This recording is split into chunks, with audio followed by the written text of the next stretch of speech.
નમસ્કાર દર્શક મિત્રો, જાગતાની પાડી ને ઊંઘતાનો પાડો.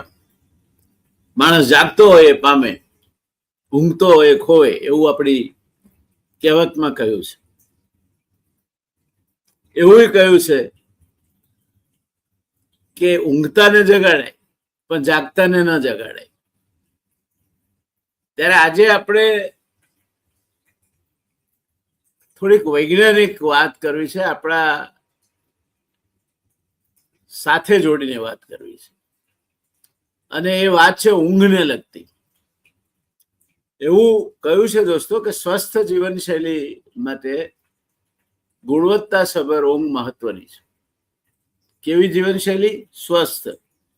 ઊંઘ કેવી? ગુણવત્તાસભર. આ બે ભેગી થાય તો તમે મજા કરો. એ ચર્ચાની શરૂઆત કરતા પહેલા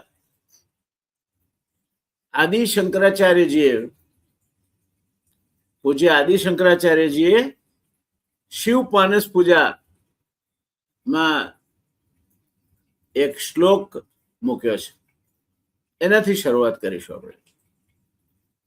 આ શ્લોક એવું કે છે, આત્મા ત્વમ ગિરિજામતિ સહચરા પ્રાણા શરીરમ ગૃહમ પૂજા તે વિષયોપભોગ રચના નિદ્રા સમાધિ સ્થિતિ સંચાર પદયો પ્રદક્ષિણ વિધિ સ્તોત્રાણી સર્વાગિરો યત યત કર્મ કરોમિ તત્ લિખિતમ શંભો તવારાધનમ શંભો તવારાધનમ.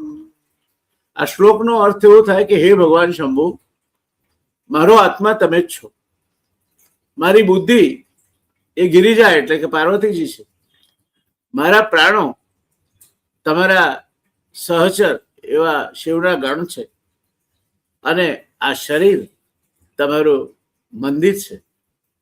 શંકરાચાર્યજી જે કહ્યું છે, આ શરીર ભગવાન શિવનું મંદિર છે. હવે આ મંદિરમાં તમાકુના ધુમાડા ભરાય ખરા? એને દારૂથી અભડાવાય ખરું? એને બીજા કોઈ નશાથી દૂષિત કરાય ખરું? ન કરાય. આ શરીર એ ખોડિયું ભગવાને આપેલું એક પવિત્ર મંદિર છે.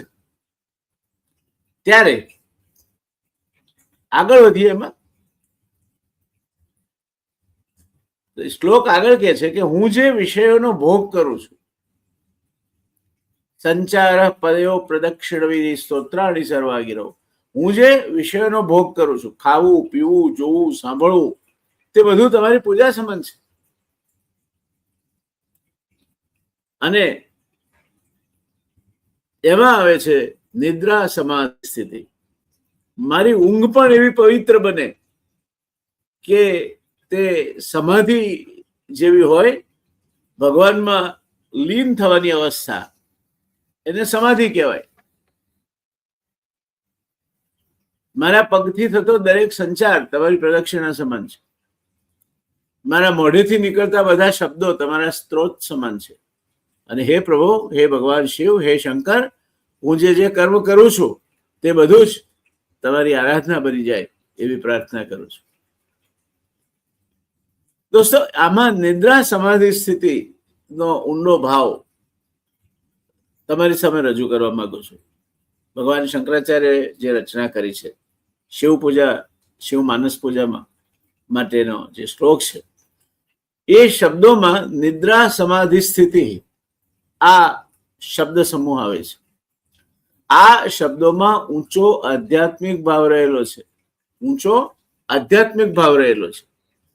સામાન્ય રીતે ઊંઘ એટલે અજ્ઞાન અને અચેતના, પરંતુ અહીંયા પૂજ્ય શંકરાચાર્યજી કહે છે કે જો જીવનમાં સતત ઈશ્વર ભાવ રહે, મન શુદ્ધ અને શાંત બને, અહંકાર ઓગળી જાય, તો પછી ઊંઘ પણ માત્ર શરીરનો આરામ ન રહે, તે એક પ્રકારની દિવ્ય શાંતિ અને સમાધિ સમાન સ્થિતિ બની જાય. અર્થાત મારું સમગ્ર જીવન, જાગૃતિ, ક્રિયા, વાણી, ચાલવું, ખાવું અને ઊંઘવું પણ બધું જ ભગવાનને સમર્પિત બની જાય. આ શ્લોકનો મહાન આધ્યાત્મિક સંદેશ છે. તો નિંદ્રા સમાધિ જેવી પવિત્ર ક્યારે બની જાય? જ્યારે જીવનમાં સતત ઈશ્વરની સાક્ષી આપણે જીવન જીવીએ. એક આશ્રમમાં ગુરુજી અને શિષ્યો બેઠા હતા.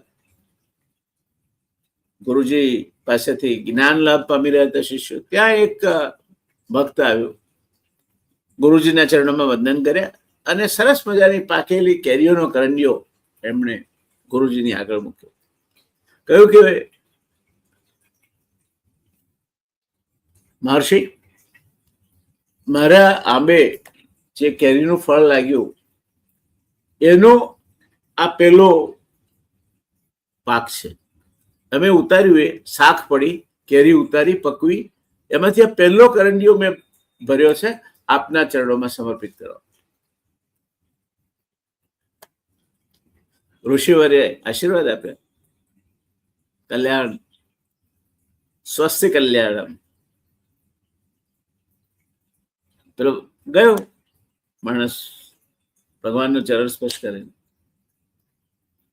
પછી ગુરુજીએ એ કન્યામાંથી એક એક કેરી લઈને બધાને શિષ્યોને આપી. કેલો, આજે તમે આ સિઝનનું પહેલું આમ્રફળ, એનો સ્વાદ માણો. કેરી એટલે તો ફળોનો રાજા કહેવાય છે. સરસ મજાની સોડમ પાકી, શાક પડ્યા પછી પકવેલી કેરી. એટલે ઋષિકુમાર તો રાજી રાજી થઈ ગયા. એટલે જતા રહ્યા. ગુરુજીએ શરત કરી હતી કે કોઈ ના જોતું હોય ત્યાં જઈને ખાજો. એટલે બધા જુદા જુદા ખૂણા પકડી લીધા. કોક આમ ગયું, કોક આમ ગયું, કોઈ આમ ગયું. અને કહ્યું હતું ગુરુજીએ કે તમે કેરી પતાવી દો, પછી પાછા આવજો હાથ ધોઈને, હાથમાં ધોઈને. બધા પાછા આવ્યા. અડધા કલાક પછી હાથમાં ધોઈને સરસ અદબ પલાઠી વાળી બેઠા. ત્યારે પેલો એક શિષ્ય એ એમનો એમ પાછો, એના હાથમાં કેરી એમની એમ. ત્યારે પેલા ગુરુજીએ પૂછ્યું એને કે દીકરા, તે ના ખાધી કેરી? તને નથી ભાવતી? પેલા શિષ્યનો જવાબ હતો કે ગુરુજી, આપે તો શીખવાડ્યું છે. શું શીખવાડ્યું છે આપે? આસપાસ ને ચાસતું અંતરમાં આભાસ, ઘાસ પાસની ચાસ પણ વિશ્વપતિનો વાસ. ઈશ્વર સર્વત્ર છે, સર્વવ્યાપી છે. આપે કહ્યું તું કોઈ ના જોતું હોય ત્યાં જઈને ખાજો. ગમે ત્યાં જાવ તો ઈશ્વર તો જોતો જ હોય. તો આપની આજ્ઞાનું ઉલ્લંઘન થયું કહેવાય. એટલે મેં કેરી નહીં ખાધી, ઉપાસ લઈ આવ્યો. આ પવિત્રતા જીવનની જે જાળવે છે, ઈશ્વરને સાક્ષી ભાવે સાથે રાખીને જીવે છે, મન એનું શુદ્ધ અને શાંત હોય છે. ગાંધીજીને કહે, પેલા 11 મહાવ્રત કહે છે ને, વૈષ્ણવજન તો તેને રે કહીએ જે પીડ પરાઈ જાણે રે, પર દુખે ઉપકાર કરે તોય મન અભિમાન ન આને રે. વૈષ્ણવજન તો તેને રે કહીએ. બીજાની પીડ સમજે, ઉપકાર કરે ને છતાં મનમાં અભિમાન ના આણે, નિર્મળ જીવન જીવે. તો એવું નિર્મળ જીવન જીવનારને શુદ્ધ અને શાંત મન મળે છે.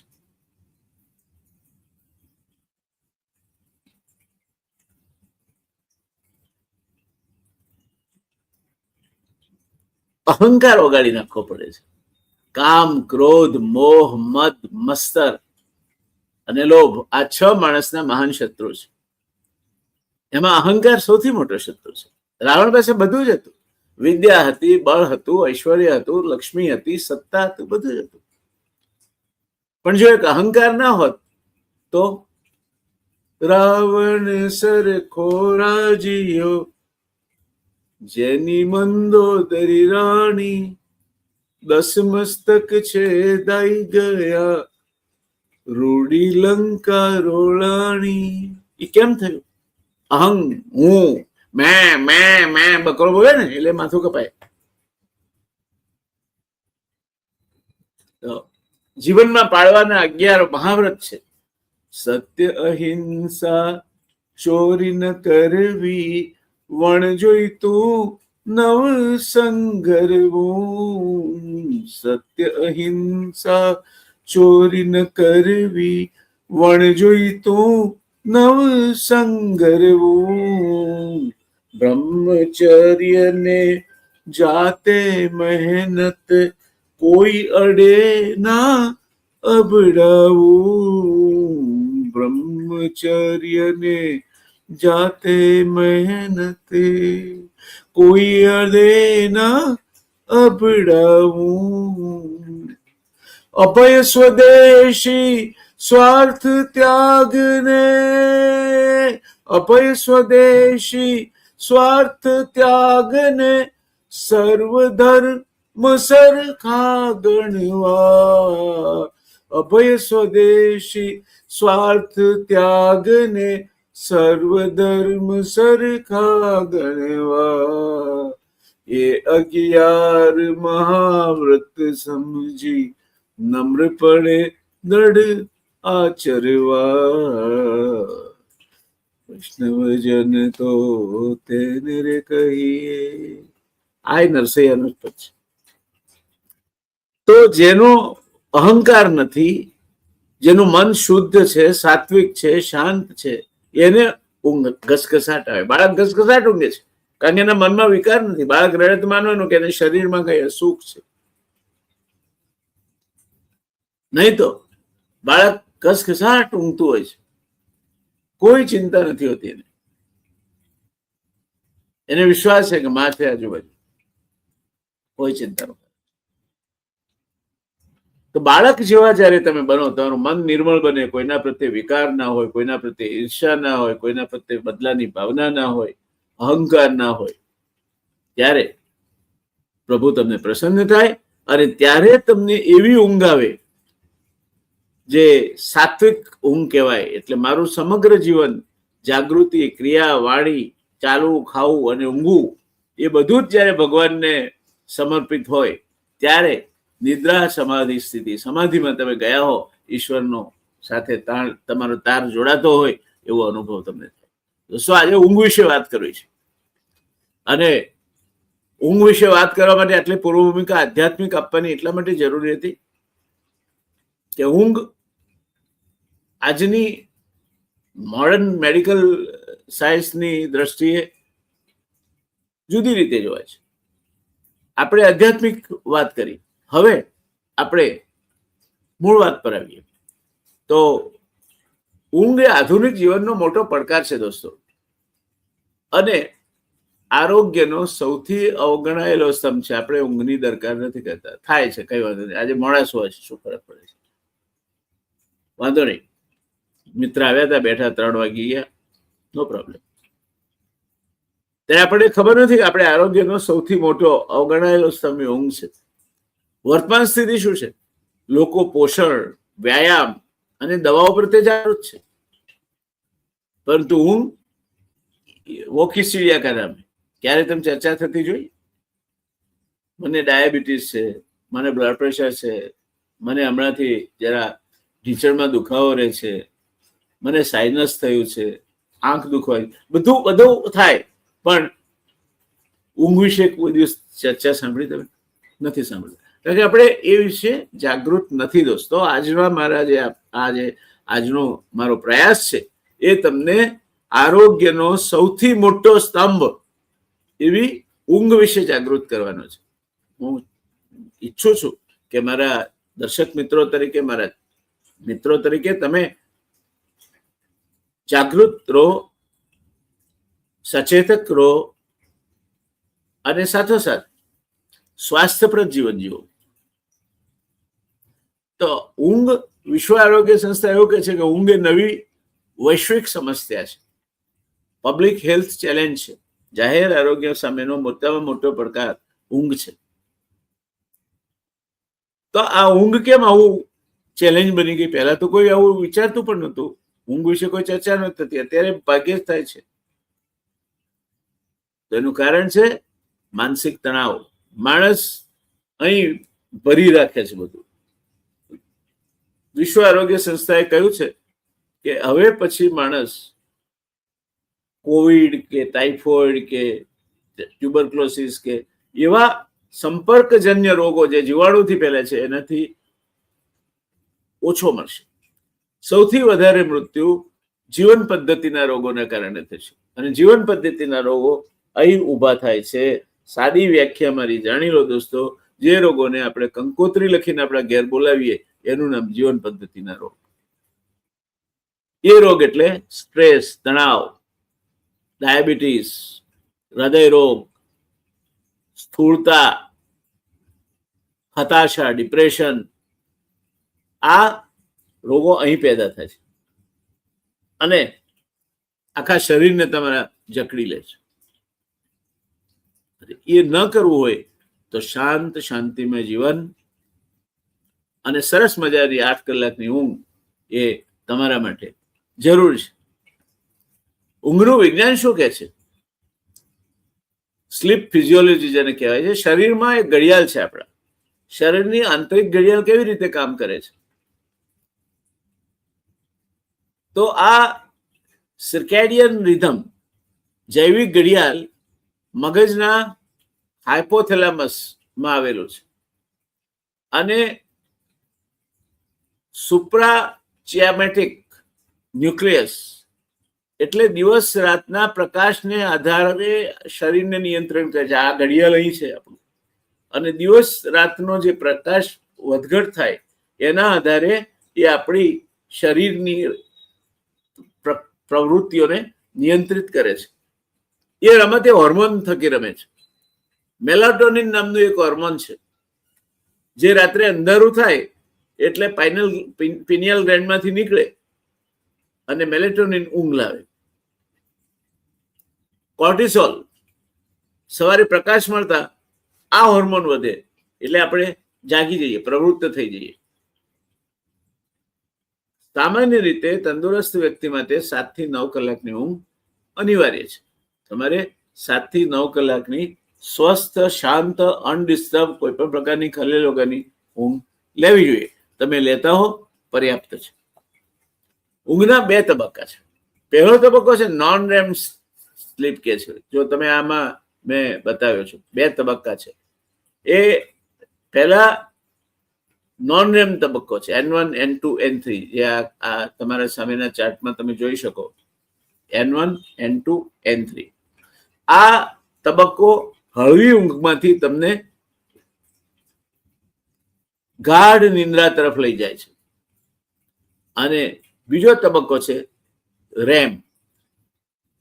એ નિંદ્રામાં જ છો તમે. આપણે કઈ સવારના સપના આવે તો ફળે, પણ એ સવારના સપના સવારે જ આવે. મોટા ભાગે સપના સવારે જ આવે, કારણ કે આ તમે બીજા તબક્કામાં આવો રેમમાં, ત્યારે જ એ તમારો ડ્રીમિંગનો પ્રોસેસ થાય. એટલે સવારના સપના સાચા પડે એટલે એનું કદાચ કારણ આ છે. હવે પહેલા તબક્કામાં શું થાય? હૃદયના ધબકારા, શ્વાસ અને શરીરનું તાપમાન ધીમું પડે. ધીરે ધીરે ધીરે શરીર આમ શાંત થતું જાય. એ જરૂરી એટલા માટે છે કે એ સમયગાળા દરમિયાન તમારા શરીરમાં જે કોષો મર્યા છે દિવસ દરમિયાન, એ કોષોની મરામત થાય, ઘવાયા છે એમની. સ્નાયુઓનો વિકાસ અને શારીરિક રિકવરી, તમને શક્તિ તમે જે વાપરી છે એ શક્તિ પાછી મળે. બીજો તબક્કો છે જેને રેમ સ્લીપ કે છે, રેપિડ આઈ મૂવમેન્ટ. એ મગજ અત્યંત સક્રિય રહે અને આ તબક્કામાં જ સપના આવે છે. અને એ તબક્કો સવાર પડવાનો તબક્કો છે. યાદશક્તિ મજબૂત કરવી, નવી વસ્તુઓ શીખવી અને ભાવનાત્મક સ્થિરતા તમારામાં લાવવી હોય તો તમને વહેલી પરોળની મીઠી નિંદર, ગાઢ નિંદ્રા તરીકે આવવી જોઈએ. અને એ જ તમારે માટે યોગ્ય છે. યોગીઓ માટે જુદું કહ્યું પાછું. જ્યારે રાત રહે પાછલી ષટઘડી, સાધુ પુરુષે સુઈ ના રહેવું, નિદ્રાને પરહરી. એ આપણે યોગીઓ અને સાધુ પુરુષોના આખી જુદી વાત છે. એની સાથે સામાન્ય માણસ તરીકે તમે ઊંઘવા સૂતા ધીરે ધીરે ધીરે ગાઢ નિંદ્રામાં જશો. ત્યાંથી સવાર પડવાના પરોઢના સમયે તમે તમારી આંખોના ડોળા ચકળ વગર પાછા થોડા હલતા બંધ થાય તે થવા માંડશે. સૂર્યપ્રકાશ તમને મળશે એટલે તમારામાં એક એવું પ્રોટીન, એવું હોર્મોન દાખલ થશે જે તમને જગાડશે અને જાગૃત રહેવા માટે પ્રેરશે. ત્યાર પછી ઊંઘની શારીરિક સ્વાસ્થ્ય પર શું અસર થાય?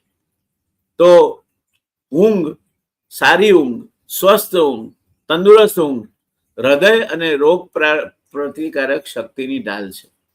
હૃદયનું આરોગ્ય, ઊંઘ દરમિયાન બ્લડ પ્રેશર કુદરતી રીતે નિયંત્રિત થાય છે. રોજ 6 કલાકથી ઓછી ઊંઘ લેનારાઓમાં હાર્ટ એટેક અને લકવાનું જોખમ બમણું થઈ જાય છે. 6 કલાકથી ઓછી ઊંઘ જે લોકો લેતા હોય એમને આ શક્યતાઓ, સંભવ વધી જાય. એમની રોગ પ્રતિરોધક શક્તિ ઘટે, ઇમ્યુનિટી ઘટે. ઊંઘ દરમિયાન શરીરમાં સાઇટોકાઇન્સ નામનું પ્રોટીન બને છે જે ચેપ સામે લડે છે. હવે તમે ઊંઘો જ નહીં અથવા ઓછું ઊંઘો તો સાઇટોકાઇન્સ બને નહીં. સાઇટોકાઇન્સ બને નહીં એટલે રોગ સામે લડવાની તમારી શક્તિ ઘટે. એટલે તમે જો સ્વસ્થ ઊંઘ ન લેતા હો તો તમારી ઇમ્યુનિટી, તમને ચેપ જલ્દી લાગે, કોક છીકો ખાધો તમને શરદી થઈ જાય, તમારી રોગ પ્રતિરોધક શક્તિ ઘટી જાય. એટલે અપૂરતી ઊંઘ ધરાવતા લોકો વાયરસ અને બેક્ટેરિયાનો ભોગ ઝડપથી બને છે. આ ઊંઘનું મહત્વ છે. ત્યાર પછીની વાત કરીએ તો શારીરિક સ્વાસ્થ્ય પર શું અસર થાય? તો મેટાબોલિઝમ અને ડાયાબિટીસ. ઊંઘની અછત હોય તો ઇન્સ્યુલિન રેઝિસ્ટન્સ વધારે, જેથી ટાઈપ 2 ડાયાબિટીસનું જોખમ વધે. ઊંઘ તમે પૂરતી ના લેતા હો, ડાયાબિટીસ પહેલા તમને 10 પોઈન્ટ કાબુમાં રહેતો હોય 20 લેવા પડે, 20 થી 30 લેવા પડે. ડાયાબિટીસ તમારો કાબુ બહાર જતો જાય જેમ ઊંઘ તમારી ઘટતી જાય. વજનમાં વધારો થાય. તમે સ્ટ્રેસમાં રહો તો વજન વધે છે. તમે ચિંતા હોય, સ્ટ્રેસ હોય, તણાવ હોય, ઓછી ઊંઘથી ભૂખ વધારાનો હોર્મોન ગ્રેલિન નામનો હોર્મોન છે એ ઓછી ઊંઘના કારણે શરીરમાં છૂટો પડે છે અને તૃપ્તિ આપતો હોર્મોન જે છે લેપ્ટિન એ ઘટે છે. એટલે શું થાય? રાત્રે 2 વાગે ભૂખ લાગે, આપણને જંક ફૂડ ખાવાની ઈચ્છા થાય. પેટની ચરબી એ પછી એ ખોરાક પચેલી ચરબી થઈ અને તમારું પેટ માટલા જેવું થતું જાય. એટલે મધરાત્રે જંક ફૂડ ખાવાની ઈચ્છા થાય. પેટની ચરબી, વિસેરલ ફેટ વધે અને સ્નાયુ અને અંગોના વિકાસ માટે જરૂરી ગ્રોથ હોર્મોન માત્ર ઊંઘ દરમિયાન જ મુક્ત થાય છે. બાળકો માટે આ ખૂબ અગત્યનું છે. બાળકો સમયસર સૂઈ જાય, પૂરતી અને સ્વસ્થ ઊંઘ લે. યુવાનો માટે પણ એટલું જ અગત્યનું છે, કારણ કે એ એમની ગ્રોથ ફેઝ છે, એ વૃદ્ધિ કરી રહ્યા છે અને એવે સમયે એ માટેનું જે હોર્મોન છે ગ્રોથ માટેનું એ ન મળે શરીરને તો કાં તો ઊંચાઈમાં ઓછા રહી જાય, કાં તો શરીર પાતળું પડી જાય, એટલે વેનિંગ થઈ જાય, સ્ટન્ટિંગ થઈ જાય. આ વૃદ્ધિ અને વિકાસ પર અપૂરતી ઊંઘ અવળી અસર કરે છે. એ આપણે ખ્યાલમાં રાખવું જોઈએ. ત્યાર પછી માનસિક સ્વાસ્થ્ય અને મગજની કાર્યક્ષમતા, મનની શાંતિ અને અલ્ઝાઇમર થી બચાવ.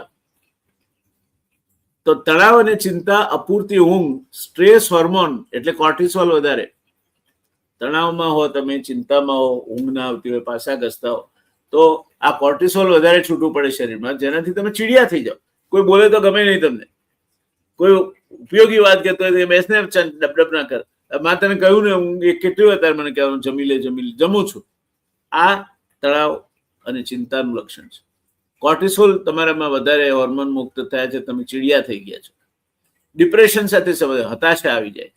અનિદ્રા, ઇન્સોમનિયા એટલે ઊંઘ આવે નહીં એવો રોગ. એટલે ડિપ્રેશન એટલે હતાશા, માણસ નિરાશ થઈ જાય, ભાગી પડે. અને અનિદ્રા, અપૂરતી ઊંઘ, બે વચ્ચે મામા ફોઈના દીકરા જેવો સંબંધ છે. મગજની સફાઈ, લેમ્ફેટિક સિસ્ટમ, તાજેતરના સંશોધનો મુજબ ઊંઘ દરમિયાન મગજમાં ઝેરી બીટા એમિલોઇડ પ્રોટીન્સ સાફ થાય. આ ઝેરી પ્રોટીન છે, બીટા એમિલોઇડ પ્રોટીન્સ ઝેરી પ્રોટીન છે, આ સાફ થાય. આ પ્રોટીનનો ભરાવો અલ્ઝાઇમર કરે. અલ્ઝાઇમર એટલે સ્મૃતિભ્રંશ, તમે ભૂલી જાઓ. સવારે શું ખાધું હતું, બપોરે કોઈ તમને પૂછે તો યાદ ના હોય, કોઈનું નામ યાદ ના રહે, તમને કોઈ હકીકત કોઈ યાદ કરવા ધારો તો યાદ ના રહે, ભૂલાઈ જવાય. તો અલ્ઝાઇમર એટલે સ્મૃતિભ્રંશ માટે તમારા મગજમાં ઝેરી બીટા એમિલોઇડ પ્રોટીન સાફ નથી થતા અને આ પ્રોટીનનો ભરાવો થાય છે, તે જવાબદાર છે. આ ન થવા દેવું હોય તો માનસિક સ્વાસ્થ્ય જાળવી રાખો, મગજની કાર્યક્ષમતા, મનની શાંતિ, અલ્ઝાઇમરથી બચાવ, આ બધાની દવા છે, સીધી દવા છે, સરસ મજાની ઊંઘ. અને તમે કહેશો કે ઊંઘ નથી આવતી તો શું કરવું? ઊંઘની ગોળી લેવી? તમારા ડાક્ટર કહેતા હોય તે કરવું, પણ હું તમને નાની દવા બતાવું. આપણી ઘૂંટણ અને ઘૂંટી, આ ઘૂંટણ કહેવાય અને ઘૂંટી વચ્ચે સુધી પગ ડૂબે એ રીતે સહેજ સેવાય એવું ગરમ પાણી ભરવું ડોલમાં સૂતા પહેલા, અને એની અંદર એ ગરમ પાણીમાં એપ્સમ સોલ્ટ એ 1 ચમચો નાખી અને એને ઓગાળી નાખો. પછી 20 મિનિટ સુધી બોળીને બેસી રહ્યો. ત્યાં ઊંઘની દવાની જરૂર નહીં પડે, બિલકુલ ઘસઘસાટ ઊંઘ આવી જશે. કારણ કે એ ગરમ પાણી છે, તમારા પગની નસો ફૂલાવે છે, એટલે મગજ પરથી લોહી ત્યાં ખેંચાય છે. આપણે ભારે ખાઈએ છીએ તો કેવું ઊંઘ આવે છે, આપણને જોખા કેમ આવે છે? કારણ કે ખોરાક પચાવવા માટે અહીંયા આ ડાયજેસ્ટિવ સિસ્ટમમાં વધારે લોહી જરૂર પડે છે, મગજમાંથી ખેંચાય, જોકા આવે. સરળ સિદ્ધાંત છે. એટલે ગરમ પાણીમાં પગ બોળીને બેસી રહો. એપ્સમ સોલ્ટ એટલા માટે કહું છું, આમ તો મીઠું નાખો તો પણ ચાલે, પણ તમારે બ્લડ પ્રેશર હોય તો મારી એ સલાહ નથી. એપ્સમ સોલ્ટ એ સારામાં સારી વસ્તુ છે અને ઊંઘ માટે આ અક્ષીર ઉપાય છે, એટલું યાદ રાખો. દવા ઠીક છે, પણ એવી આયુર્વેદમાં પણ દવાઓ છે કે જેના થકી ઊંઘ આવે છે. તમે દૂધમાં ગંઠોડાનું 1 ચમચી ચૂર્ણ નાખીને સૂતા પહેલા પીવો, તમે સરસ ઊંઘ આવશે. પછી આજે પીધું આજથી જ નથી આવવા માંડી કરીને 2 દિવસ પછી છોડી નહીં જવા. અશ્વગંધા છે, સરસ ઊંઘ આવશે. આ ઉપાયો એવા છે કે જેમાં કોઈ તમને દોષ નથી, તમને કોઈ આડ ઇફેક્ટ અથવા સાઈડ ઇફેક્ટ નહીં થાય. જે ઊંઘની દવા છે તમે જે લો છો, પછી અલ્પ્રાઝોલમ હોય કે એના પછી આગળના મોલેક્યુલ હોય, એ ટેવ પાડે છે. તમે આજે 0.25 ગ્રામ ચાલે છે, પછી 0.5 જોઈશે, પછી 1 જોઈશે. આ ટેવ પાડે છે, ડોઝ વધતો જાય છે. પેલામાં ગરમ પાણીમાં પગ મૂકી રાખવામાં કઈ ડોઝ વધવાનો નથી. અશ્વગંધામાં અડધી ચમચીના બદલે ચમચી નાખી દૂધમાં ને તમે પીશો તો કઈ ફરક નહીં પડે, ગંઠોડામાં કઈ ફરક નહીં પડે. એટલે આનાથી કોઈ ટેવ નથી પડવાની. તમારું માનસિક સ્વાસ્થ્ય અને મગજની કાર્યક્ષમતા જાળવી રાખવી હોય, રોગ પ્રતિરોધક શક્તિ જાળવી રાખવી હોય, સ્મૃતિ ભ્રંશ ના થાય, એટલે ભૂલકડાપણાનો રોગ ના લાગુ પડે, મનની શાંતિ મળે, એ માટે પૂરતી ઊંઘ તમે લો એ જરૂરી છે.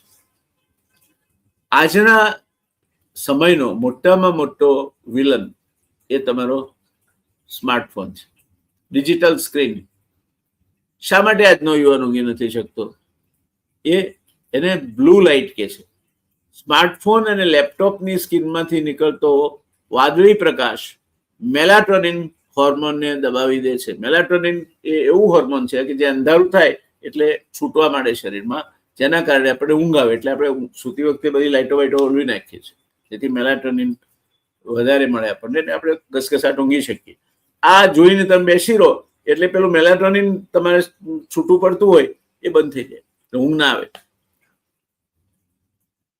પછી શું થાય?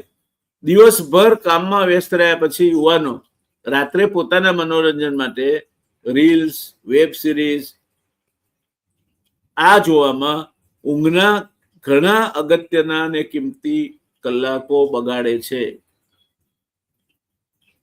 કેફીનનો અતિરેક પણ ઊંઘ ઉડાડી દે છે. સાંજ પછી ચા, કોફી કે એનર્જી ડ્રિંક્સ લેવાથી મગજ ઉત્તેજિત રહે છે અને ઊંડી ઊંઘ આવવી જોઈએ, ડીપ સ્લીપ, એ આવતી નથી. એટલે તમે એક નક્કી કરી દો કે ભાઈ 9 વાગ્યા પછી નો સ્ક્રીન, ટીવી પણ નહીં જોવાનું ને મોબાઈલ પણ નહીં જોવાનું, નો સ્ક્રીન. કલાક એક નો સ્ક્રીન અવસ્થામાં ગાળશો, એની મેતે તમને 10 વાગે ઊંઘ આવી જશે. 10 થી 6 વાગ્યા સુધી ઊંઘો તો 8 કલાક થઈ ગયા, ઇનફ. પણ તમે 10 વાગ્યાથી 12 વાગ્યા સુધી આ જોવામાં કાઢશો અને પછી તમને 2 વાગે ઊંઘ નહીં આવે, અને પછી બીજા દિવસે સવારે થાકેલા લાગશો, બગાસા ખાતા લાગશો, આળસ ચડશે. આ બધું કરો છો તમે તમારી જાતે જ, કારણ કે તમે મોબાઈલમાં મોં ઘાલી અને જાગ્યા કરો છો, સિરિયલો જોવો છો, રીલ્સ જોવો છો, કામ વગરના, કામ ધંધા વગરના મેસેજીસ કરો છો. મહેરબાની કરીને તમારી પોતાની જિંદગીની ગુણવત્તા ખાતર આ છોડી દો. અને બાળકોને, ઘણી માતાઓને ટેવ હોય છે, બાળક ખાતું ના હોય એટલે એને મોબાઈલ ઉપર કોઈ કાર્ટૂન સિરિયલ કેવું મૂકી આપે. આવું નહીં કરતા મહેરબાની કરી, કારણ કે આ બાળક પછી વધારે એને મોબાઈલ જોવામાં ખાવું ધરાઈ ગયા એ સમજણ નહીં પડે, એટલે વધારે ખાશે, અને વધારે ખાશે માટે એ જાડિયું પાડિયું થઈ જશે, ઓબેસ થઈ જશે. આવું નહીં કરતા. બાળક જમતું હોય ત્યારે એને તમે પાસે બેસીને વાતો કરાવો, એની સાથે નાની મોટી વાત કરો, બરાબર છે, પણ બાળક જમતા જમતા ટીવી કે મોબાઈલ જોવે તો જ જમે. આ તો ભવિષ્યમાં માંદા પડવાનો સરળ ઉપાય તમે તમારા બાળકમાં રોપી રહ્યા છો, કારણ કે તમને તમારા બાળક માટે સમય નથી. આવું નહીં કરતા. ઊંઘના મુખ્ય વિકારો કયા છે? ઊંઘની ડિસઓર્ડર, જ્યારે ઊંઘ બીમારી બની જાય તો પહેલું છે ઇન્સોમિનિયા. પથારીમાં પડ્યા પછી પડખા ઘસ્યા જ કરીએ, કલાકો સુધી ઊંઘ ના આવે અથવા વારંવાર ઊંઘ ઉડી જાય, એને ઇન્સોમિનિયા અથવા અનિદ્રાનો રોગ કહે છે. ત્યાર પછી સ્લીપ એપનિયા. આના વિશે હું એક અલગ કાર્યક્રમ કરવાનો છું.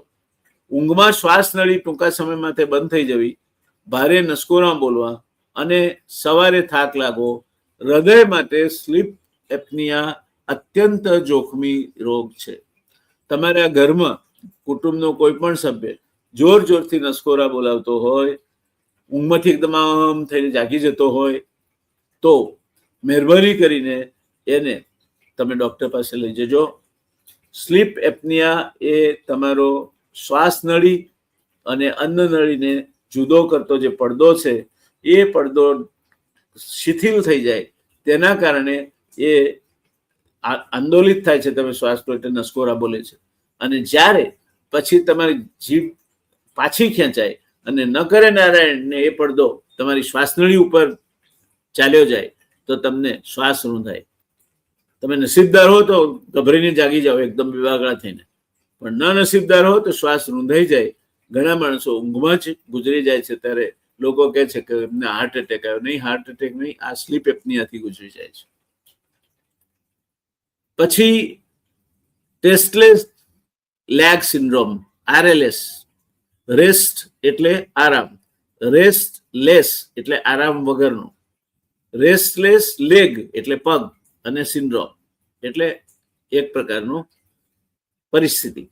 એટલે રાત્રે પગમાં અસહજતા આવવી, સતત પગ હલાવવાની ઈચ્છા થવી, પગના ગોટલા ચડી જવા, નસ ખેંચાવી, આ પણ ઊંઘ ઉડાડી મૂકવા માટેના કારણો છે અને રોગ છે, એનો ઉપાય થવો જોઈએ.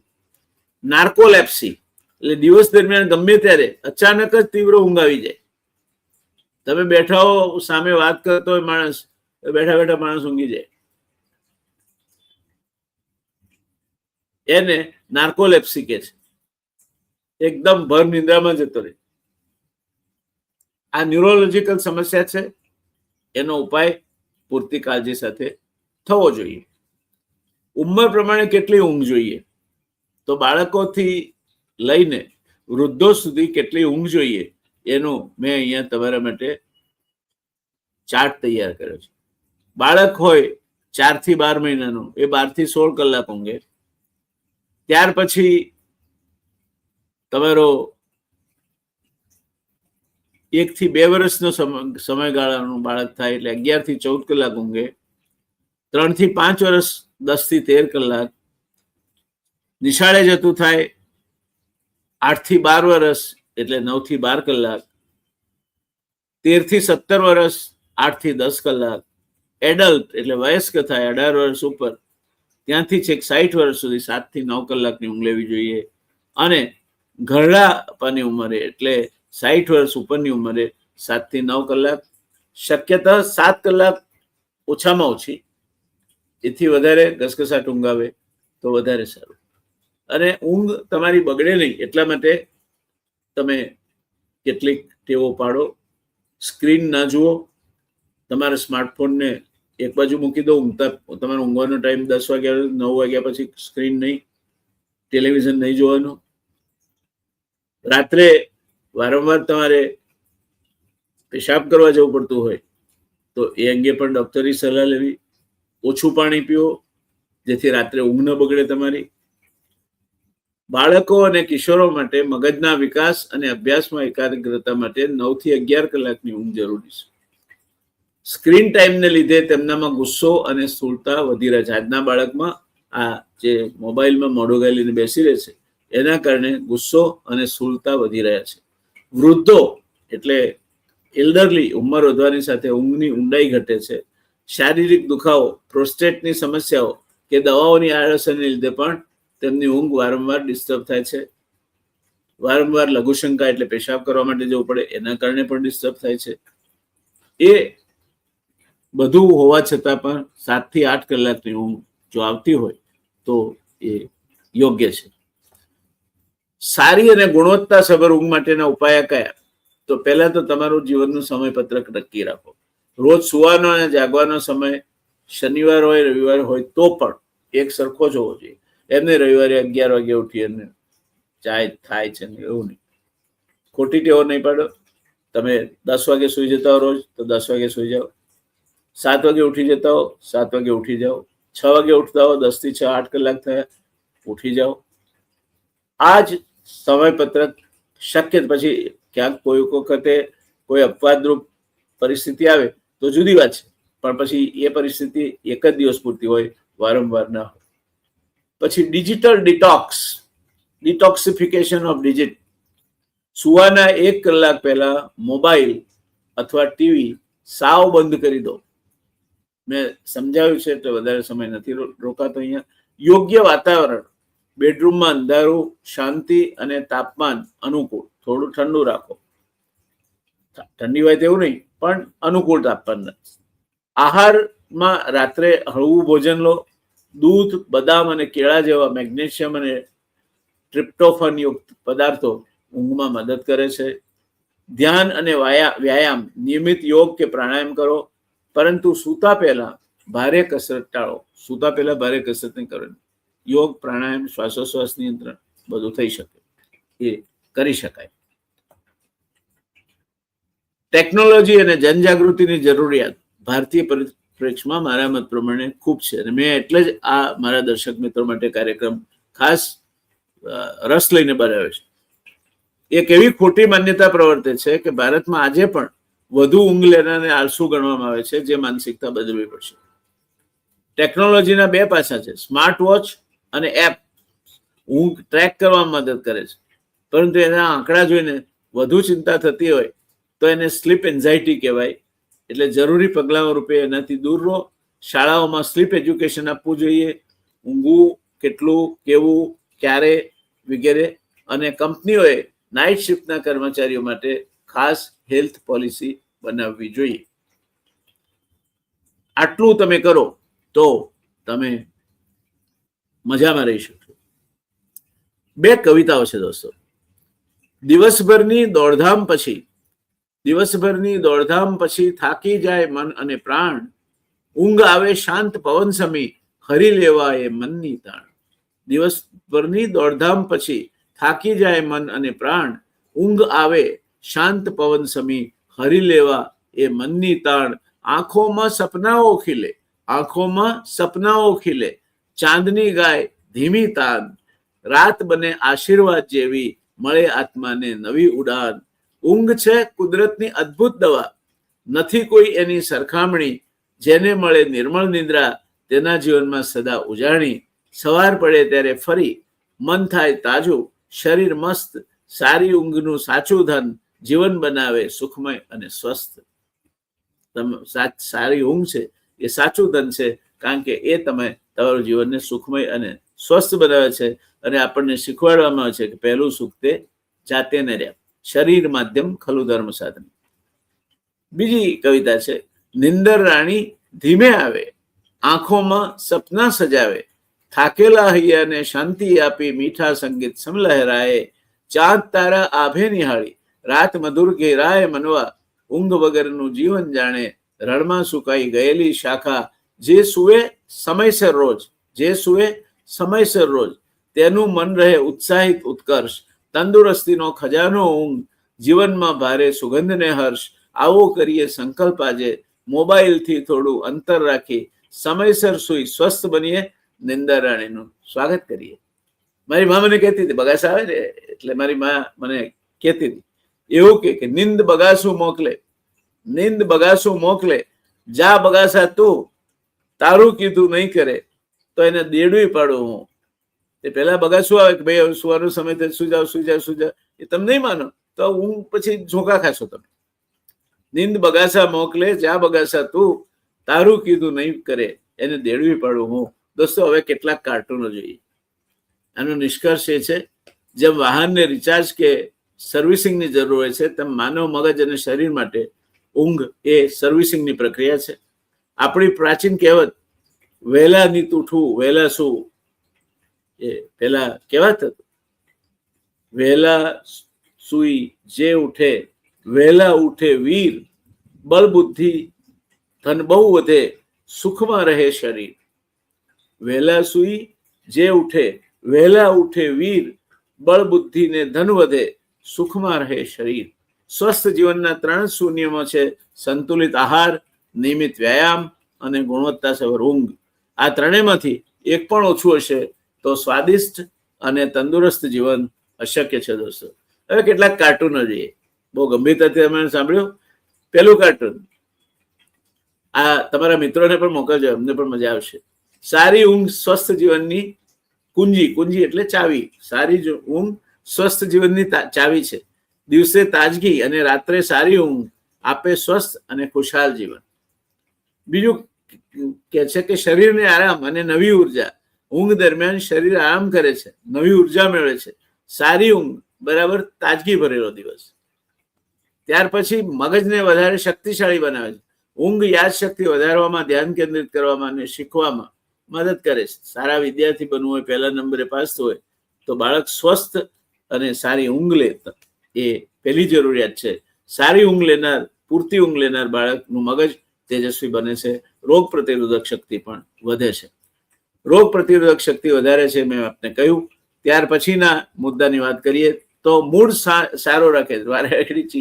ચીડિયો મૂડ ના થઈ જાય. પૂરી ઊંઘ લેવાથી મન પ્રસન્ન રહે છે, ચીડિયાપણું, તણાવ ઓછો થાય છે. સારી ઊંઘ, ખુશ મન, શાંતિપૂર્ણ જીવન. છઠ્ઠું છે હૃદયના સ્વાસ્થ્ય માટે ફાયદાકારક છે. સારી ઊંઘમાં બ્લડ પ્રેશર નિયંત્રણમાં રાખે છે અને હૃદયને સ્વસ્થ રાખે છે. સારી ઊંઘ બરાબર સ્વસ્થ હૃદય અને દીર્ઘાયુ જીવન. તમે સ્વસ્થ રહી, તંદુરસ્ત રહી, નિરામય રહી અને લાંબુ જીવન જીવો છો. દોસ્તો આશીર્વાદ અપાય છે, શતમ જીવેમ શરદઃ. તમે 100 વર્ષ જીવો, પણ આ આશીર્વાદ અડધા છે.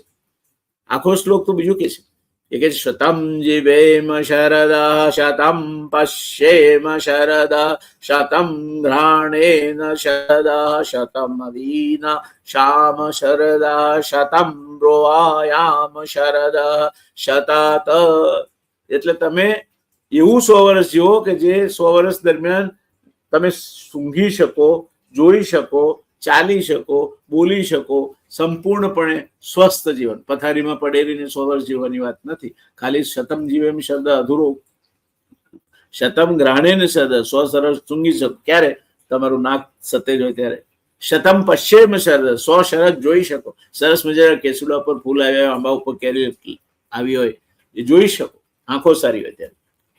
શતમ બ્રૂયામ શરદ, તમે 100 શરદ બોલી શકો, વર્ણવી શકો.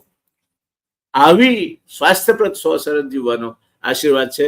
અને એમાંની એક જરૂરિયાત સ્વસ્થ ઊંઘ, પૂરતી ઊંઘ તમે લો તે છે. 7મું છે વજન નિયંત્રણમાં મદદ કરે છે. પૂરી ઊંઘ લેવાથી ભૂખ નિયંત્રણ રહે છે, અનાવશ્યક ખાવાનું ટળે છે. મહેરબાની કરીને રાત્રે 12 વાગે કે 2 વાગે નાસ્તો કરવાની ટેવ હોય તો છોડી દેજો. તમને ઊંઘમાં પણ તકલીફ પડશે અને પેટની આજુબાજુ ટાયર વહેલું ડેવલપ થશે. સારી ઊંઘ બરાબર ફિટ શરીર. અને 8મું છે સુરક્ષા અને એકાગ્રતા વધારે. સારી ઊંઘ ધ્યાન, નિર્ણય શક્તિ અને પ્રતિક્રિયા સમય સુધારે છે. સારી ઊંઘ વધુ એકાગ્રતા આપે છે.